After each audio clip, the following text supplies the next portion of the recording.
What's up, y'all? It's Cousin Chet back with Dillagain, and we actually have a new person on board. Do you want to be introduced at all?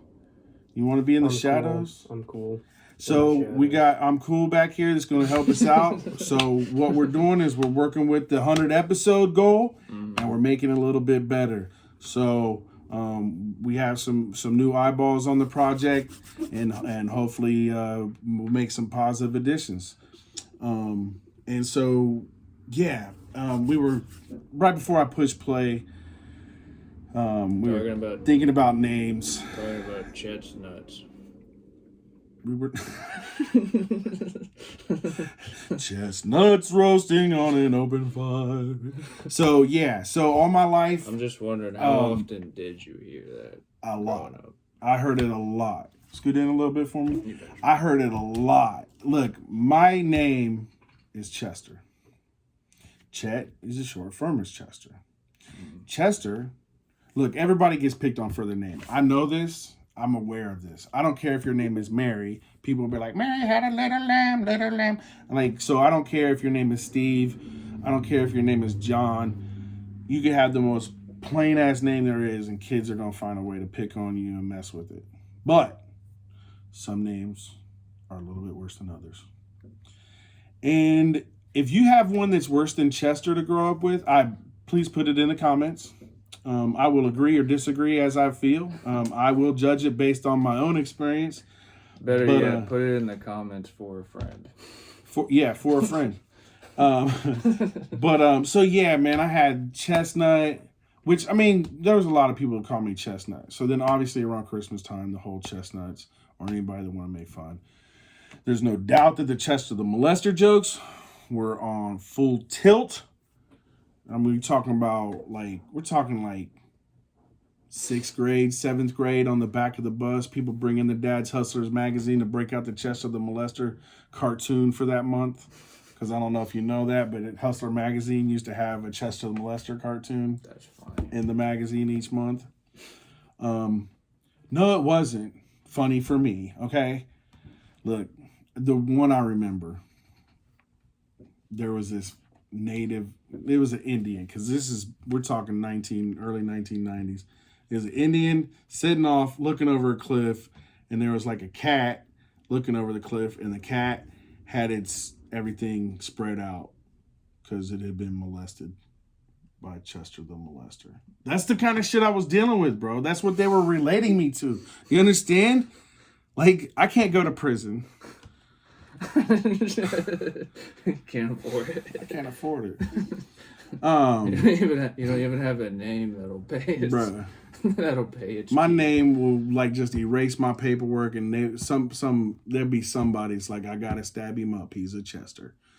Because that's what happens to Chesters. I mean, that's one reason why Chester is such a bad name, because it literally has been transformed to mean. It's not the best and brightest that usually end up in prison, so. I'm pretty stupid. It'd be pretty easy for somebody to just suggest that to themselves. His name's Chester. Does that mean anything? No, I also have it tattooed on my body. Yeah. It is what it is. Here's what it is. I'm not going to prison. That's what it is. I keep my clean. Because I don't want to go to prison, man. I feel like prison, it was a fear of mine for most of my childhood, most of my young adult life. I feel like my Navy time was almost like a karmic payment, so I don't have to go to prison. I also decided to make a lot of decisions. Like, dude, you're talking to somebody that, like, I was 15 years old, and my friends would take me to sell crack. Notice how I said that. I didn't really sell crack. My friends would take me to go sell crack. You know what I mean?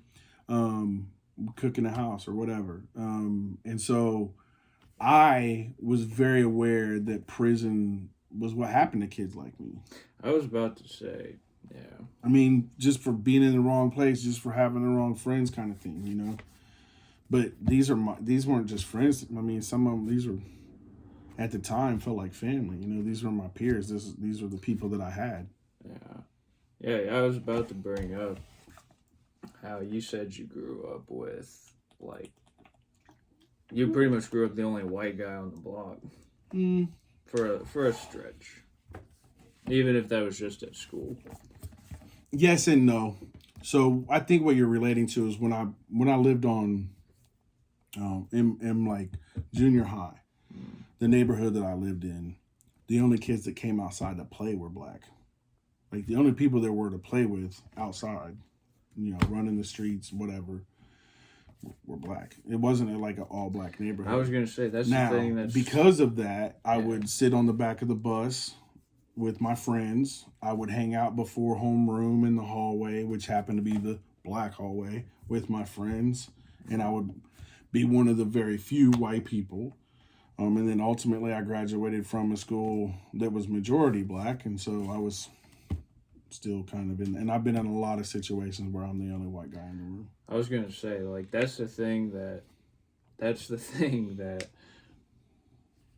Well, it's one of the things that's like so refreshing about black guys I've found is, generally speaking, black guys kind of grow up with it in the back of their mind. Dude, I just don't want to go to prison. Like the understanding of prison is a reality that can be your life. I don't want that to be my life. Like, I think there's a lot of people that just accept it as part of life, and it's part of like unless you're a civilian. What they would label as a civilian. Well, then again, maybe that's just all of my friends. Yeah. Maybe that was just all the black. And that's what I chose, right? Like, I was like, no. I saw my uncle in prison on my mama's side. I saw my aunt in prison on my dad's side. I was very aware that my socioeconomic situation could really lead to that. It led to that for a lot of my people, so to speak. And that was for my hillbilly people, for my low class trailer park, you know what I'm saying? Like, like very hillbilly, like even them, the culture is actually not that much different. No, it is. It really.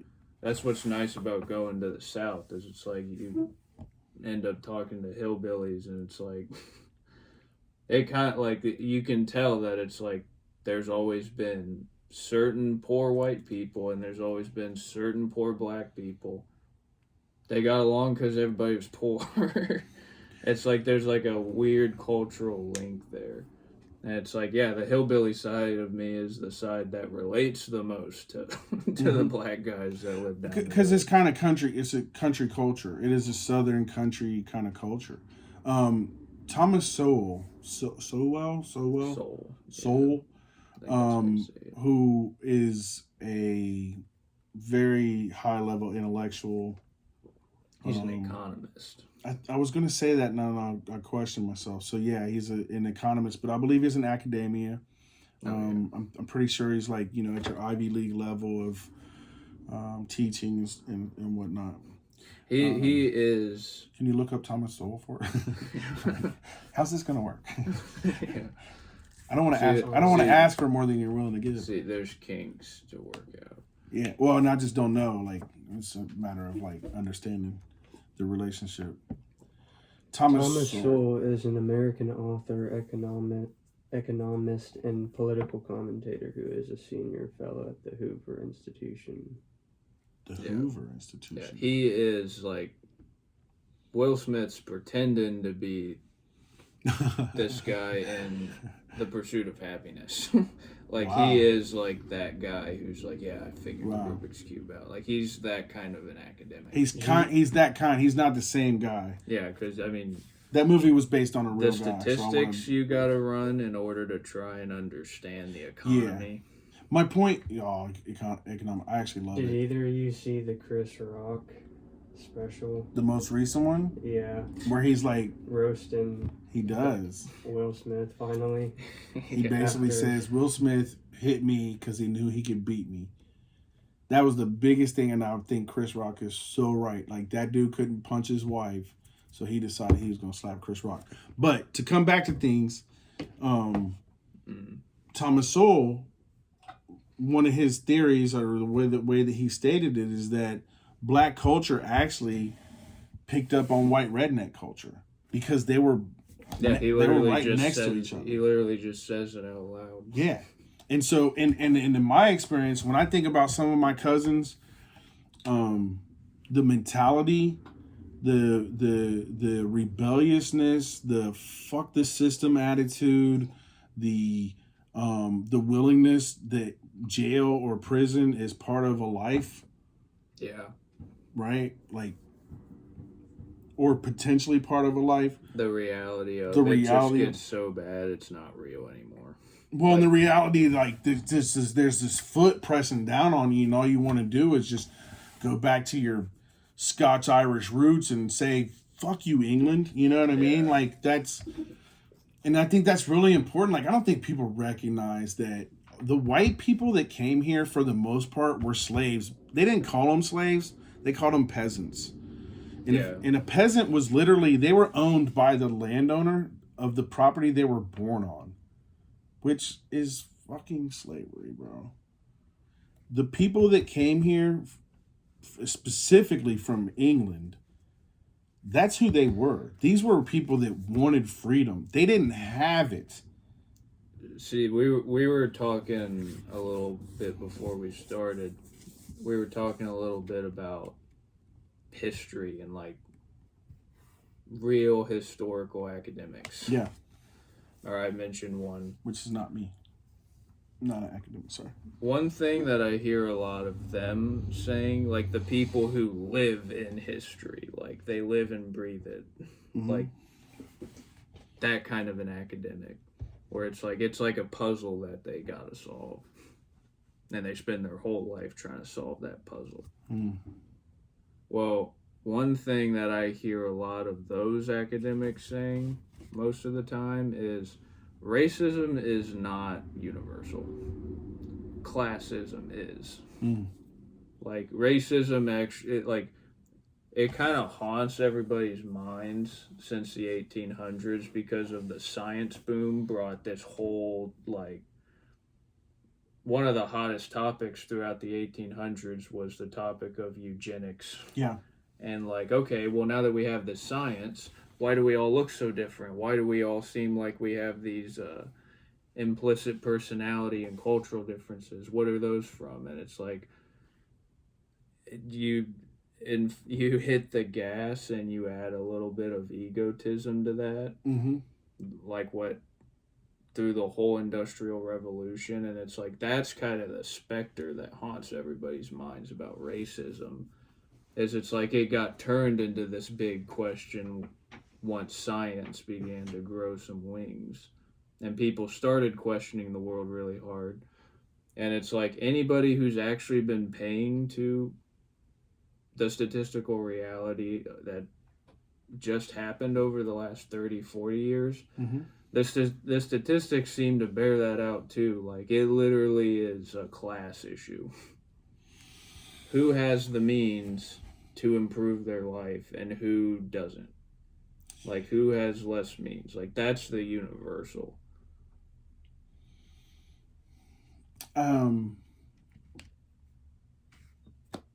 For what that's worth. There's a lot of truth in what you're saying, so I'm trying to like run through. I mean, I've got a lot of responses to various points that you made. Number one, I definitely agree that socioeconomic class is a big factor in what sometimes looks like racism because of the disparity. I think that where you started off was it's in context. People in the United States are very much in the bubble of the United States, and so they think the rest of the world is like us or whatever, and it's not. And so they think that our racism is the same as racism everywhere else, and it's not. Although it has similarities. I don't know why, but I don't care what culture, I don't care if it's Japanese, Chinese, the subcontinent of India, the Spanish colonies and the Spanish culture, or what we have done with the Euro-British culture here in the United States. There is some reason why darker skin tends to be looked down upon and lighter skin seems to be more favored. I mean, I don't have a problem. sorry to interject randomly, but What did he say his name was? He's good. Go ahead, you're good. shoot, I'm cool. I'm cool. That's right. shoot, I lost my train of thought. Welcome to my club. No, like have you ever? Sorry, and I did that too because I totally like. No, let me. This is a good place for a shout out, I guess. But like, have you ever heard of Hotel Oh no, Jesus? I think I do remember. I have heard of that. Go ahead. No, it doesn't matter whatever color anyone is. It's like Yeah, there's kind of this common. Yeah, there's kind of, genuinely cool with everyone. You know. And me too. there's this common sense thing that kicks in. That's like, oh, like people have personalities. Like what their personalities like is more important for me to figure out than where'd you come from. Look, there's different reasons for it, right? So one of the reasons is that people with fair skin, that meant that they were the rich people. It's kind of like being fat used to be considered a status symbol, right? Because if you were fat, that means you had plenty. It means you had money, because poor people aren't fat usually. And the same thing goes with fair skin. Is my understanding that in the Asian culture, that fair skin was looked upon for what I said. It was a status symbol. Yeah. So women would literally just stay out of the sun so they could stay fair, because here's the other thing. The people that are really working hard, the low classes, if you will, where are they all day long? Outside. Out in the sun, getting brown the fur up. Yes, exactly, right?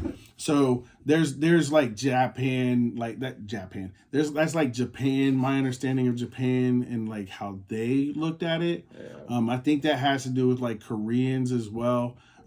If you happen to be Korean or please, again, put in the comments, correct me, update me, teach me, learn me a little something. So then then I'll go to the subcontinent. I don't know why, but they had a caste system, right? And that caste system was a structure of society. And you had at the bottom who? The undesirables, or as how Hillary Clinton would call them, the deplorables. But you had the undesirables.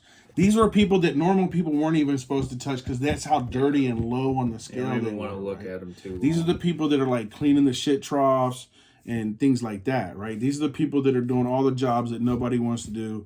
And they're doing them because that's the only job they can do, because the society won't let them do more, is my understanding. And so there's a gradation, right? And up at the top, you had the priestly class, I think. Caste, excuse me. And those tended to be white. Now, part of what I heard is that they were the Aryans that had come in from like the Central Asian steppes when they brought in the same Scythians that kind of branched off into the Mongols. Yes, the people that have affected most of history that most of us don't know about are the Central Asian steppe people. Yeah. They have wrecked shit in multiple ways throughout many years. And they were weirdly sophisticated. Like certain factions within that sort of Scythian Asia Minor area. Like some of them have some of them are like originally like monotheistic. Mm-hmm. Like that's how like stir crazy shit was in Asia Minor. Mm-hmm. It's like, but there's this big link. There's so many like basically it's like if you're looking at history and context, what I hear the hard-nosed academics saying is, dude, it's basically like for the last like 12,000 years, we just kind of now like have enough perspective and hindsight to say, for the last like 12,000 years, everybody's basically been sharing the same memes on Twitter. Like everybody's been trading the same concepts back and forth, and that's why you can trace all of these linguistic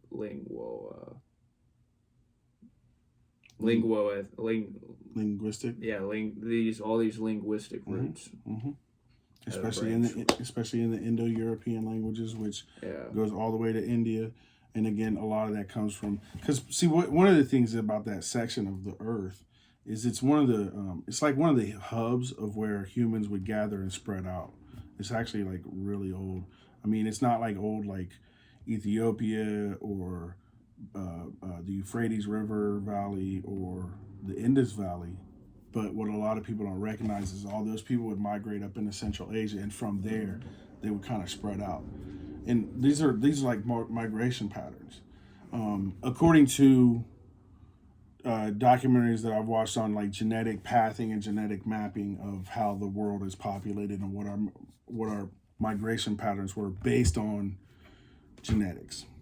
So to go back to like just kind of describing this idea that there's this social thing. There is kind of, it's not universal per se, but there is this thing about lighter to darker skin. Yeah. For what reason I really don't know. Because I'm about to describe the Spanish, but that's different than. Well, you just explained how it's like it has its roots in, okay, well, the poor class is the one that's outside and bakes in the sun, so they have darker skin. But that's in one context. That's the part that I don't think that's universal. I don't think that's universal to why the caste system in India is set up the way it was. But that same U.S. this Euro-British interpretation of British Euro culture that is in America, you can, like, that's what I mean. Like, you can kind of take a look back in history and see, okay, well, that's kind of where that medieval, like, serfdom context for Europe is kind of like, it is sort of the crucible that the scientific revolution grows out of. That's what, like, Jordan Peterson's whole book, Maps of Meaning, he's basically one of the big premises of that, his, like, magnum opus is, no, science grew out of magical thinking. Science grew out of the religious thought process. And that's why science nowadays frames everybody's thinking and why everybody's so quick to say, well, is there any scientific research on it? Is there any data on it from science? That it grows out of the religious frame of mind. And anyways, like, you can kind of, if knowing that, you can kind of see how it's like, oh yeah, it's a classism thing that once the scientific revolution takes off, there's like this crude caveman meme stuck in everybody's brains that says, well, yeah, the dark-skinned people are the underclass. Yeah, I think that works in certain contexts. But so to kind of pull it back a little bit, I mean, you said a lot of very valid things right there, right? I agree. There is this muddling of socioeconomic prejudices or oppressions or you know what I mean, like the way that people look and move across socioeconomic scales, and there is racism. Yeah. Right? Well, and here, let me back that up, because for me, racism is really tribalism. Like, and what happens in the United States, we have so much more diversity than other countries. Like, most other countries are homogenous as far as their racial makeup. Yeah. You know what I'm saying? Like, if you go to China, you're not going to see a lot of people that are not Chinese. Yeah. They're going to be different kinds of Chinese. There'll be the Chins and the Changs and the Huans and the Hans. I mean, I you know what I mean? Like, and on the flip side, there's multiple, but they're all, to us, they would all be Asian. And to them, they are different races almost. They're different tribes. And on the flip side, if you're a black person visiting Holland, it's almost completely homogenous there too. Yeah. But in Holland, it seems like you're more apt to get the response of, oh, wow, this is an exotic person. Like, it's so unique that you decided to visit our quaint little Swedish village. Swedish. And it's like I've heard stories of that where it's like you're the only white guy who shows up in Nigeria or something. South Africa, they got their own, they got their interpretation of that. Well, they got historical influences more there than, say, in Nigeria. That's true. So, because, you had the Dutch that came in, and then they left, and then the English came in, and then the English and the Dutch fought each other over South America. Nelson Mandela's entire cultural revolution he spurned. Right. Well, and that's actually Africa's a really good example. So, for instance, when I was in seminary, we're in class and we have to write a paper about racism, and we all kind of read or review our papers out loud. And there was almost always a Kenyan on campus, if not two, at this seminary. And so one of my Kenyan classmates kind of gets to his turn, and he's like, you know, the way you guys look at racism is so different. Yeah. Because in his context, in Kenya, they got like 144 tribes, right? Mm-hmm. They consider those different races. If I understand things correctly, they kind of are. My understanding is there's more biodiversity below the Sahara Desert than there is in the rest of the world, which means that a person in, say, Kenya is less related to a person in Tanzania than I am related to a person in China. That's how I'm understanding it. The people outside of Sub-Saharan Africa, all of us are more related than those people that are south of the Sahara, genetically. We share more genetics. That's fascinating. Isn't it, though? Yeah. Isn't it, though? That's wild.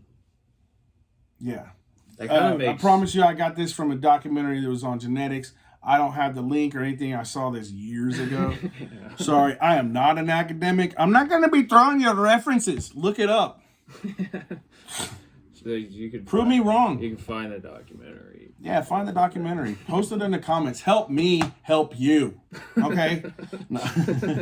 But seriously, like so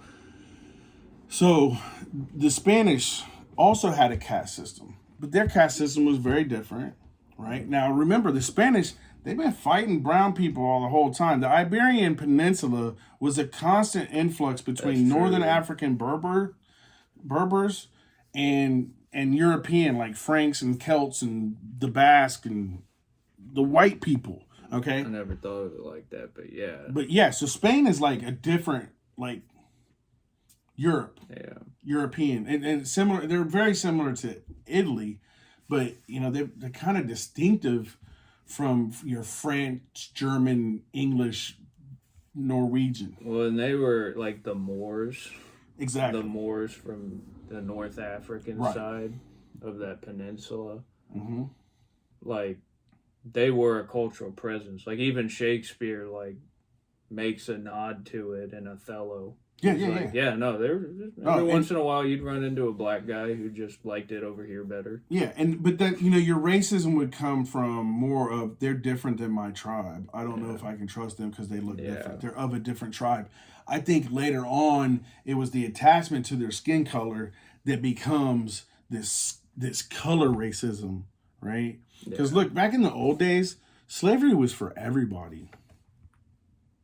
They didn't care if you were white. You could be a Viking in Norway, run over to England, do your little rampage on Lindisfarne, and come back with a couple concubines and slaves. It was not uncommon.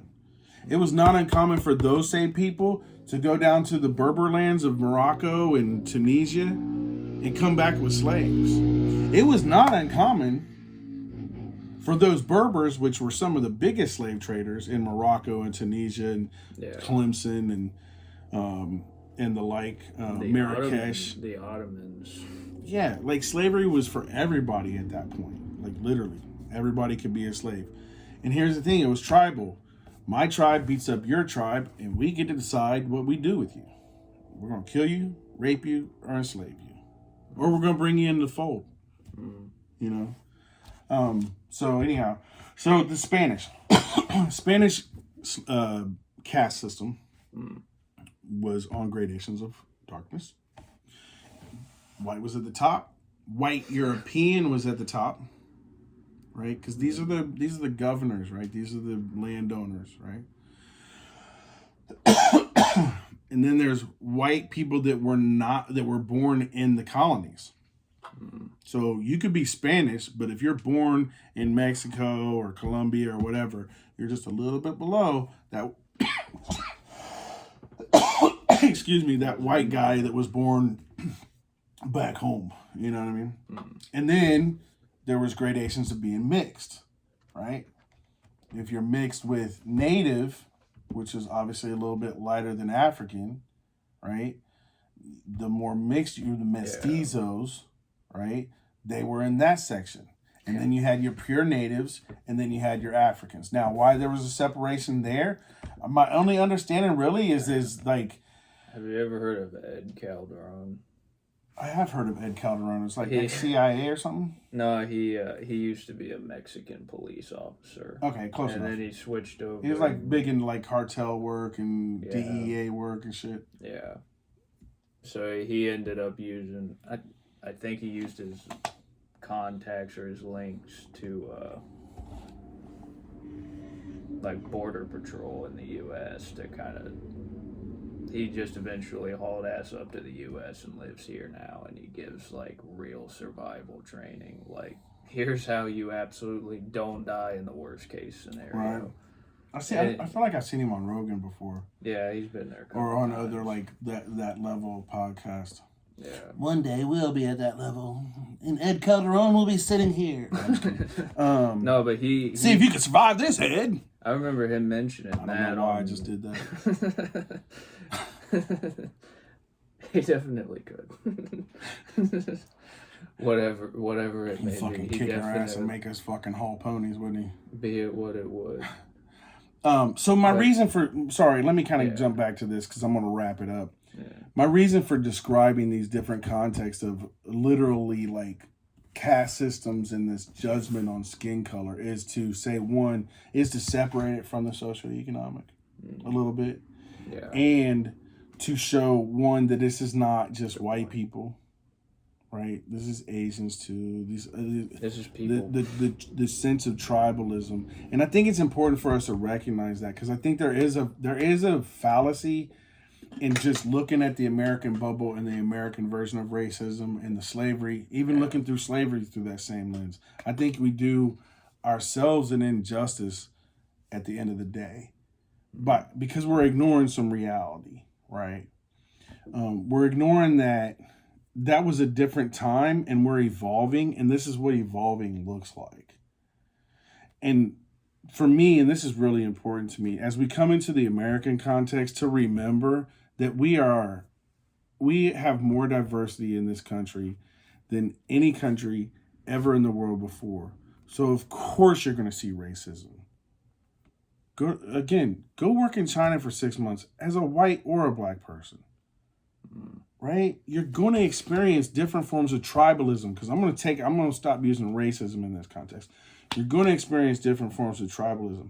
It's no different than the Bloods and the Crips in the 1980s and 90s in California, and the color was red and blue that they chose. It didn't matter. It was a way of distinguishing, I'm in this tribe, you're in that tribe. We don't like each other. We're about to Hatfield and McCoy on each other.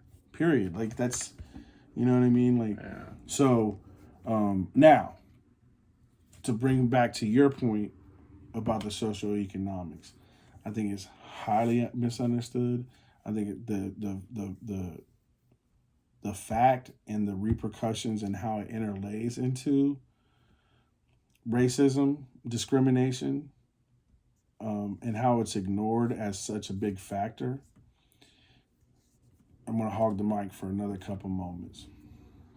So when I was a teenager, Mama Cammie took me to 3rd Street Front Store Baptist Church. I'm the only white person in the building. It is loud. There's hallelujah, amens all the time. It's very vocal. Is very Baptist. Yeah. I was treated fairly. I was treated nice. No, there's no issues there. You know what I mean? I got to experience their worship. My grandfather, on my father's side, who was an Appalachian man, who was a quite religious man himself. We're talking about, he was one of them guys. He was a roughneck, and then later on in life became a hillbilly Bible scholar. He was he was like the guy that, like, he couldn't work at the point when they were building the new church, so he just sat there while everybody worked and he just read scripture. That's what he did. That was his contribution. So My understanding is they were Baptist. So when I went to their church, I was actually at my grandfather's funeral. The first time that I experienced their worship in their church. Bubby, it was the same thing. Yeah. They may have had a little less rhythm with the tambourine, but it was the same thing. The hoop and hollering, the hallelujah, amen, and all that. Yeah. There's a wildness to it. And then so here I am, and I'm looking at these two people that really, they probably get along less than a lot of other groups. They worship exactly the same. You know what I mean? And I'm like, the sad thing is at that point I'm looking at it, I'm thinking for the most part it's the white people that were the racists that wouldn't let the black people would worship with the white people if the white people weren't so fucking ignorant type shit. Yeah. So then I look at diet. When I'm with my Appalachian family, you know what we ate? Chicken and fucking watermelon and greens. I don't know why soul food took over country food and poor people food, but that's all it is. Yeah. Chicken's fucking cheap. Watermelon's cheap. And by the way, it's kind of delicious. And very refreshing in the summer. And I don't think it's hard to grow. You know what I mean? So, again, that's that, going back to Thomas Sowell and this, like, connection, right? It's resourceful. It's what we have available to us, Like, literally. It's just country food. It's just rural country that was then adopted.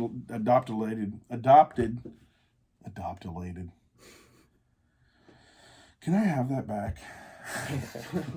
Adoptulated. So anyway, thanks for I feel strongly about racism, and I think it's a very important thing. And I think if I can be a bridge in any sort of way, those are some of the walls. You did a great job of setting me up, really, to like go kind of break that down, and because it's not right, but we have to accept our journey, and that's one of the struggles we have. I don't care if it's Dylan and I. I don't care if it's I don't care if it's Dylan and his brother. All right, look, imagine this. Let's go back 1,000 years, right? You have a brother. You guys start going on. You're building life together. His TP is right next to your TP, right? You get a wife. Maybe you get 3 wives. Maybe he gets 3 wives. Next thing you know, you got a whole brood of kids. Let's call it 15 apiece, right? One generation later, those 15 all become adults.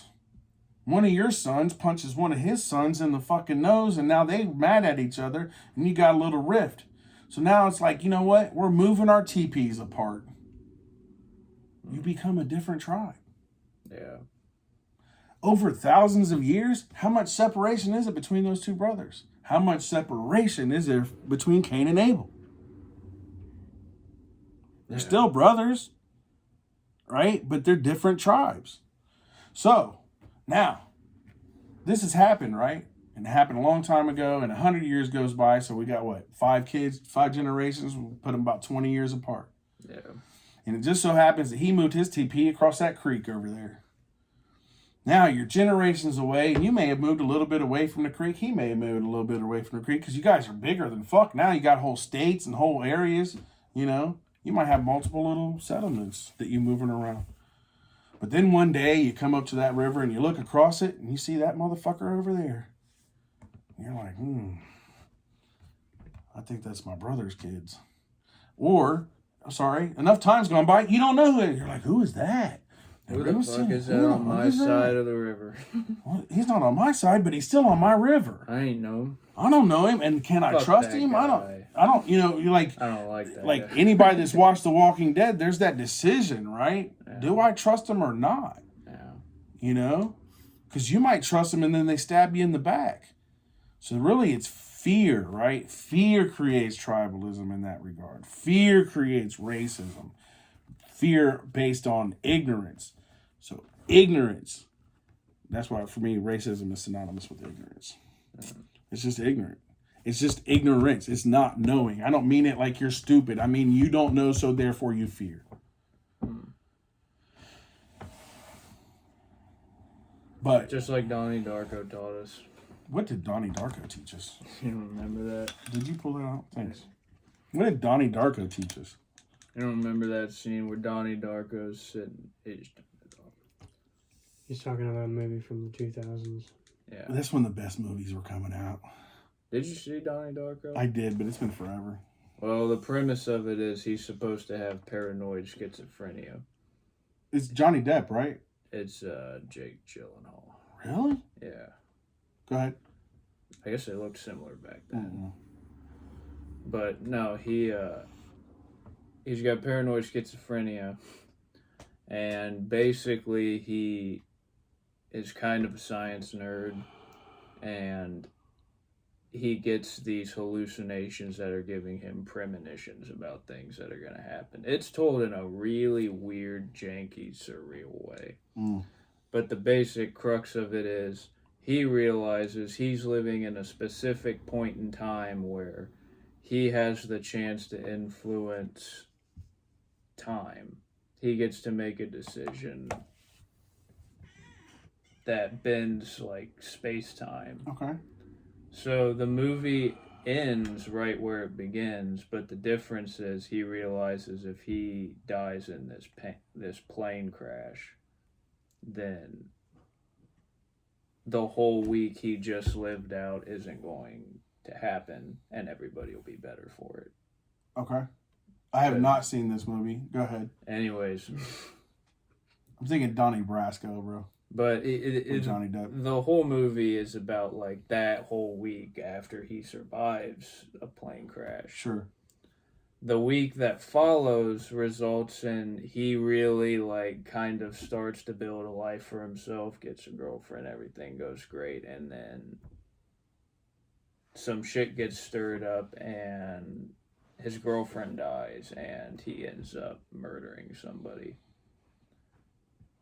Now, he keeps getting these schizophrenic premonitions that, like, hey, if you just go back and die, then it's like, all this horrible shit isn't going to happen. Anyways, point is, during the week that he lives out, he has this teacher who's like, it's like that health ed teacher who's like, oh, I just found this, I found this great, like, athlete who wants to come in and hold a seminar or whatever. But this teacher is a goofy English teacher who gets this guy who writes self-help books. And one of the self-help rules is you want to learn to act out of love, not fear. And Donnie Darko, like... He said that like he was mocking it. Well, that's the thing is, Donnie Darko's whole interpretation of that is, what's more fucking complicated than that? Right. Like, what are you trying... You're not solving any of my problems. You're just like, oh, hey, this is generally the problem of life. Okay, but I got specifics that I gotta solve. Yeah. And he gets all pissed off, and the motivational self-help writer ends up turning out to be a pedophile. Yeah. Anyways, I mean... But that's, in a weird way, life. that's what you're saying, is it's like Cain and Abel is a simple story, because it has three characters. Yeah. Cain and Abel, and then God shows up every once in a while. But it's like, that same idea of like, Abel's like, a life well spent, all like sacrifices well made, and then Cain's the malevolent side that's like afraid of what it means that none of his sacrifices end up like pleasing to God. And it's like, what happens when you live your life constantly like baked into that state of fear? Well, it's like you end up turning into Cain. You basically, like, it wears on your sanity and your capacity to think rationally. And it's like, that's kind of what happens to people who are stuck in a state of fear, and that's kind of overlaps with the socioeconomic. It's hard not to be in fear when you know that you can be attacked, imprisoned, oppressed, blah, blah, blah, at any moment. When prison's a reality... Or when your prison is, you know, you don't have to have a bar to be in prison. When society's just got their boot on you, you know what I mean? And the human will to resist that. And then it's like anytime you watch an interaction between a police officer and a civilian, and you see that police officer like knowingly, willingly, like escalating a little bit just to get you to fucking react so that he can then use your reaction against you, right? That's a big form of oppression. Like, I don't care if it's between husband and wife, police officer and citizen, or government versus citizen. You know what I mean? Like, at a big scale, you know, landowner versus peasant, or slave owner versus slave. Like, you know what I mean? Like, there's this way of, like, you get in this this constant state of fear because you're constantly aware that at any moment danger is going to occur. I mean, and so it's hard. That's one reason why it's hard to come out of that. And then there's a different mindset. First of all, you got a different educational level, but then there's different mindset. You know what I mean? Because you're just fucking trying to survive, and you've got all this fear on you all the time. You know what I mean? And so then you're like, fuck it, I can't win anyway. So yeah, prison looks like part of the path for motherfuckers like me. And I have to accept that, because if I don't accept it, then I'm just going to be more oppressed. Yeah. Like, I have to try to figure out how not to be in fear. Right? That's a conundrum. You're in a constant state of being oppressed and having a boot on you, but yet you got to try to figure out how to not live in fear. And maybe love isn't the thing you choose. Maybe the thing that you choose to have that baseline is that fuck it attitude of courage. Yeah. You know what I mean? Like, of resistance, which to me is a courage. Because you got to be willing to go to prison. You got to be willing to die. Yeah. Because you know that you're on the bottom. And they'll get away with it. You know what I mean? You know, you gotta keep pushing the boundaries, otherwise prison just kind of creeps its way in. And if you're not willing, like, look at history, and look at how much martyrs have done for history. If it's not for Jesus, if it's not for Martin Luther King, what changes? Those people, damn near sacrifices. They're sacrifices, bro. Yeah. They had to sacrifice their life knowingly, damn near willingly. I mean, according to Martin, he had a premonition. I may not get there, but my people will. He said that like 2 or 3 nights before he got killed. He knew it was coming. Now, maybe he didn't know. Maybe he just felt it in the atmosphere, but whatever.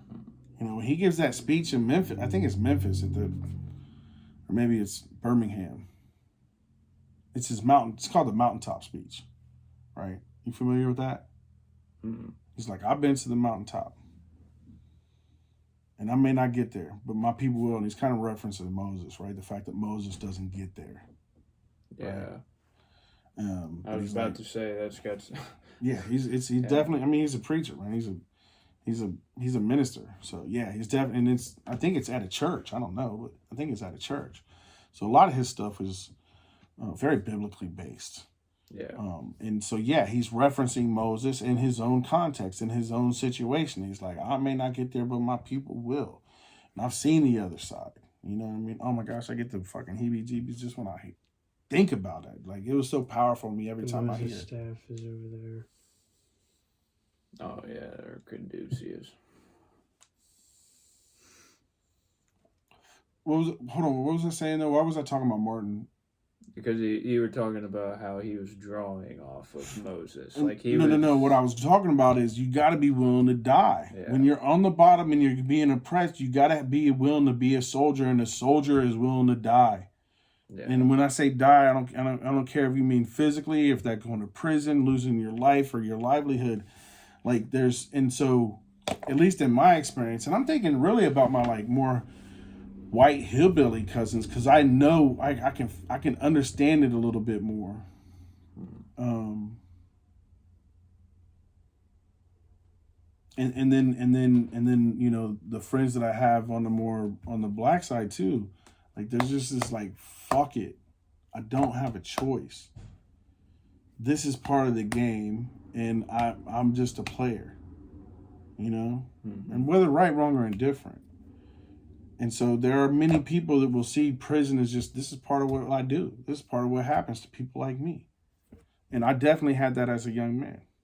And that's why when I found myself basically alone, you know, at 18, like there's no nest anymore, you know, like what am I going to do? Because I don't even have my little nest that I had. I did have a night, I had a nest that I could return to.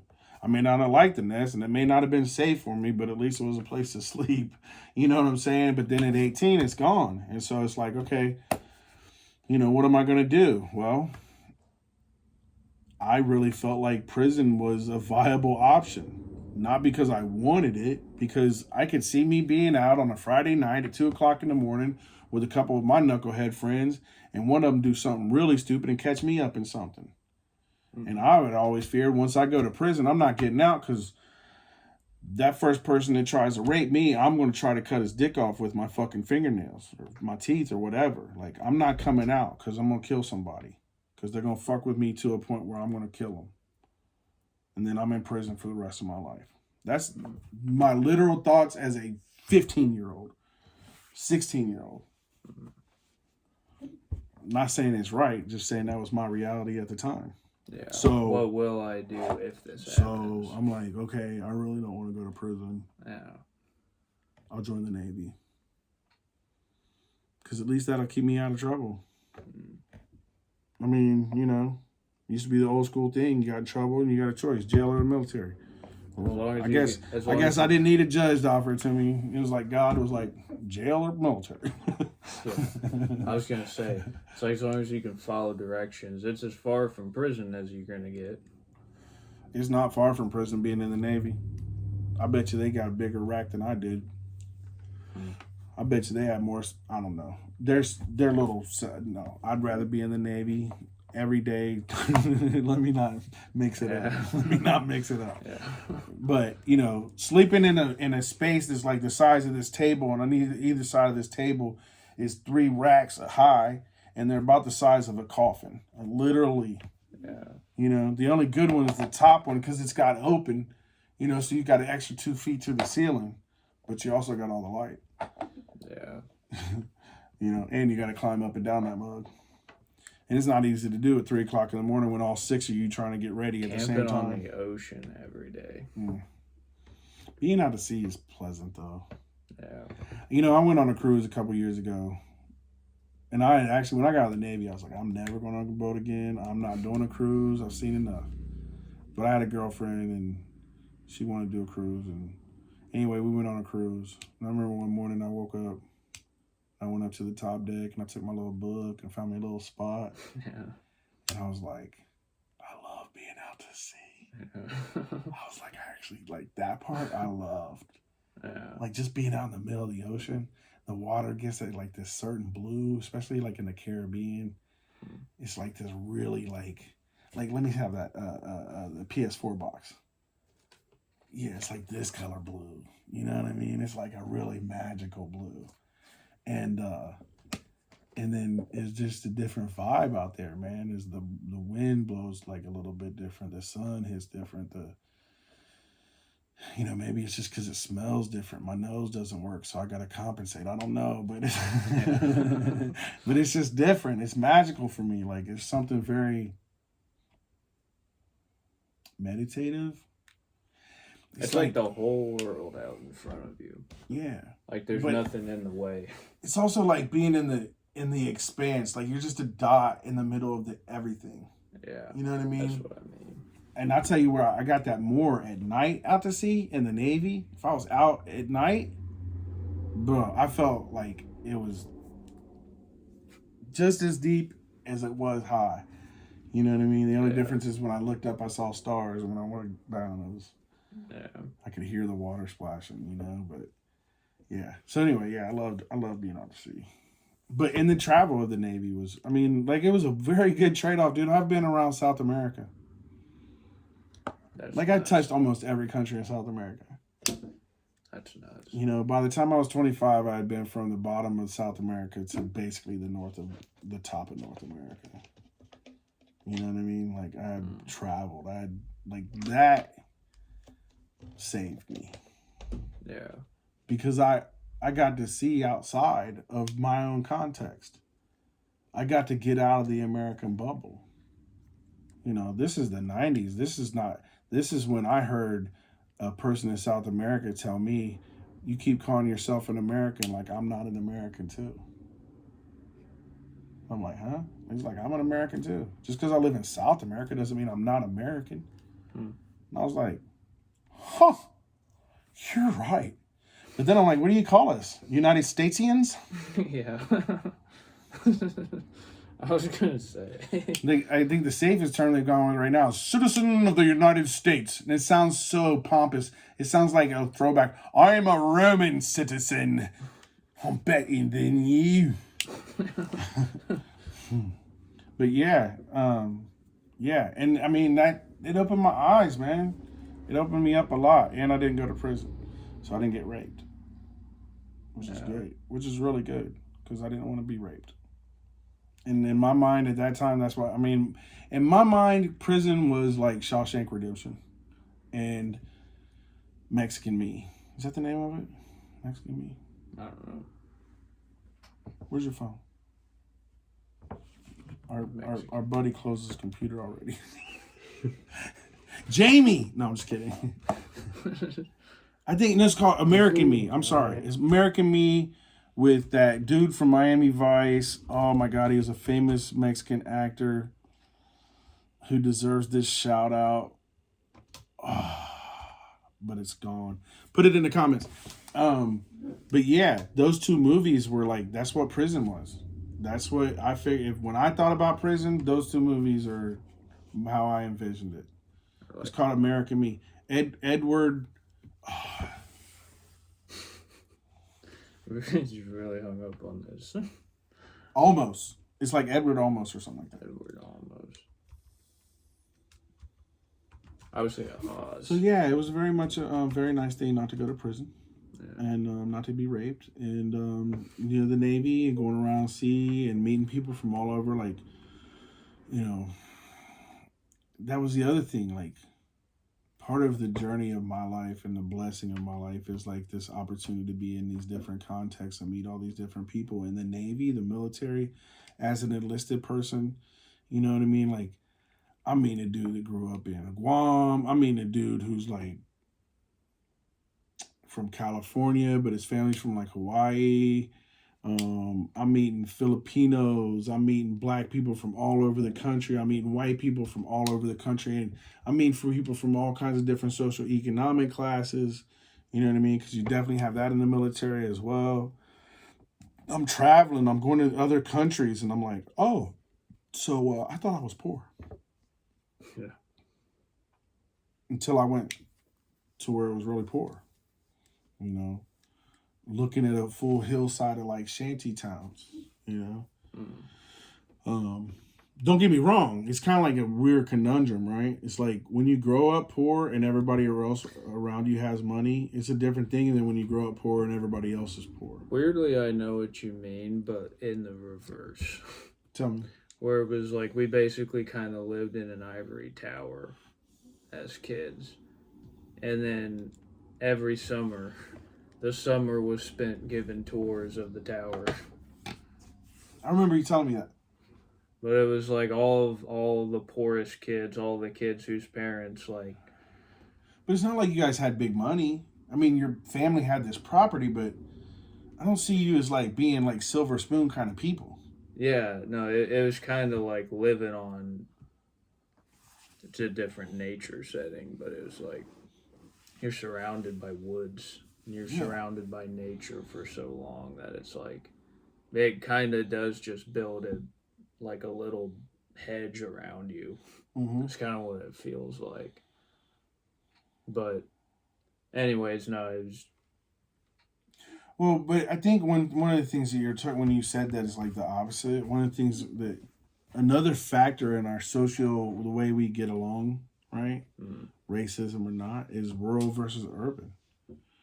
There has always been the idea of the civilized versus the uncivilized, right? Now, usually it's the urban that was civilized, and it was the rural that were the barbarians, right? From like the Roman context, right? When it was hard enough to have an urban setting, right? And then you have like the English and the European idea of we have to go because they just picked up on on the Roman kind of idea of we have to civilize the world. This is what we're supposed to do, and we're going to spread civilization, so to speak, because it brings peace. Yeah. But it was like I feel like the Roman Empire and the fucking Persian empires. I just went on a deep dive about this a while ago. But, like, it is hard. Like, when Mike Tyson is talking to Joe Rogan and he's saying, I studied Alexander the Great. Like, Alexander the Great was the hardest motherfucker. He took it the furthest. He rallied the hardest. He whipped everyone up into shape around him. You were honored to even know Alexander the Great. It is hard to overestimate how much of the Western world is living in Alexander's shadow. And it's like you were saying earlier, it's like you have a Jesus or a Gandhi or a Martin Luther King. You have these like seminal cultural markers. And it's like Alexander the Great was that. He was, but from a totally other side, right? Because I'm referring to Martin Luther King Jr. and Jesus as like these people that are on the lower scales of the socioeconomic, the racist, whatever, right? Whatever those forces are, that means that people are up here and some people are down here. And that those people, the courage that it takes to stand up to the status quo, to stand up to the system. You know, Jesus is standing up against the Sadducees, the Pharisees, and the Romans. But really, it's the Sadducees and the Pharisees. Really, it's just the Jewish church at the time. Who he's really, management. They're the ones that got pissed off and had him executed. You know what I mean? Like, it was middle management. Yeah. The people that were, you know, he's fucking up their program. You know, by telling people the truth, they're like, wait a minute, you can't be telling people this. You're messing up our whole program. You know what I mean? When he turns the tables over in the temple, think about it. You mess with people's money, they get mad, man. You see stories like... And that's one of the biggest things. One of the biggest oppressors is the money people. Because you mess with their money. I was going to say, that's a common theme, it seems like. Anytime you have a Holocaust scenario or anytime you have one of those genocidal Holocaust scenarios, you'll notice some of the biggest villains that come out of it seem to be poor people that have it cushy with the people at the top. It's usually the middle management that's working as hard to keep everything the same. Well, yeah. As it is even everybody, you know, if you have stability and you're comfortable in your spot, you don't want to fall off. You might want to increase, but you definitely don't want to lose what you got. Because guess what? You know how you treat people below you. And you don't want to be treated like that either. Yeah. You know? It becomes dog eat dog just by... I mean, again, it's the how, not the what, that kills you. The world is pretty much dog eat dog. That's part of it. You know what I mean? That's part of it. Because that's the other thing is the selfishness that underlines the needs and the reasons to have these caste systems and to worry about that. You know what I mean? And then you get people that are born, like, I literally have someone that I consider a really good friend. And we were well into our adulthood when he mentioned about his white privilege, and he's like, look, if it means I get a job over somebody else and the only reason is because of my color, I don't care. I want the job. Yeah. Like, that's not exactly how he said it. And when he said it, I was like, that's racism. This motherfucker has plenty of black friends, got black family members. But that's fucking racism. And you know what? The only reason why he agrees with it, because it benefits him. He would not like it if that motherfucker had a tan. To some degree, he would not be like, oh yeah, it's okay. To some degree, it sounds desperate to me. In a way, it sounds desperate to me. Like, dude, I'll like, fucking take anything I can get. It's just a form of humanity that's like so entitled and like so selfish, man. That's how I see it. It's just a selfishness, bro. It's like, but then again, it's a dog-eat-dog world. So any advantage that I have, it's an advantage that I have. And can I knock that in a dog-eat-dog world? Yeah. You know? Like, the fuck? I mean, that's kind of the hard thing about right now is it's like just figuring out, okay, which games am I just not going to play? Like, which games am I not going to play with people? Because it's like we were saying earlier, you have kind of a brain that, to me anyways, it seems like you like playing a few different games at once. Like, you like kind of switching your focus up from one task to another, to this person, to this endeavor. My brain has had some severe traumas that basically mean I've got two tracks going on in my head at the same time, almost at all times. I'm paying attention to reality, and I'm also paying attention to like everything else around me. Every piece of stimuli, every movement, every behavior, every eye twitch, every hand gesture, all of it. Because I'm looking for danger. I'm constantly on edge for danger. Like, I'm not in danger anymore, and I've removed myself from that for many years. But my brain is still on that.